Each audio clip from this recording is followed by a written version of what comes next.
Dana, this was a division obviously that you hesitated to add for a long time. What finally changed? You said now's the right time. I don't know. The women's divisions are all doing good, so giving it a shot.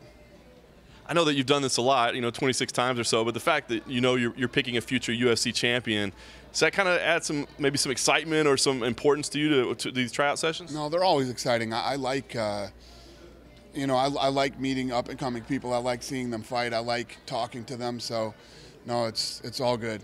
Nice. And I know that at one time, you were kind of critical of the depth of the divisions, but now that you're adding another, do you feel like the women's game is finally catching up and we're getting the number of athletes you need to really have depth? I do. I think that, well, obviously in this division, I think you're going to see a lot of people from 15 and 35 jump to 25 too. So we're pretty confident that we're going to have a packed division. Could even be Joanna. Who knows? Dan, I know there's a concern that some of the athletes from those two divisions that you guys already have may go to 125 and possibly thin out those other divisions.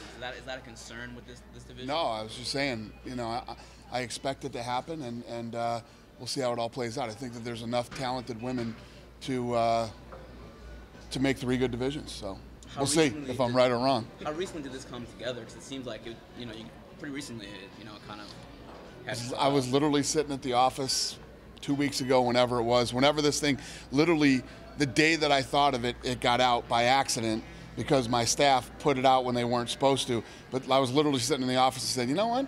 I think I'm going to do 125-pound women, and that's literally how it started. Was there any conversation that kind of led to that, or you just kind of eating lunch and said?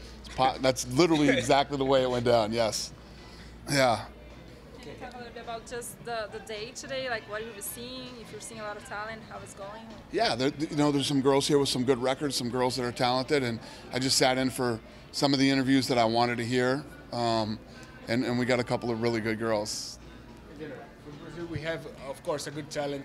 Mackenzie Dern is obviously in that division. How do you see the talent that you see out of the UFC nowadays that could come in that division now? Yeah, obviously when this airs, Joanna Jędrzejczyk wasn't in the season of The Ultimate Fighter, so we ended up with a champion, then we ended up with a fight, and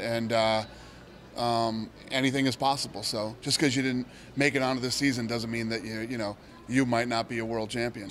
Final question. Dana, while you're here, will there be any punishment for Chris Cyborg for the incident that happened on Sunday at the retreat?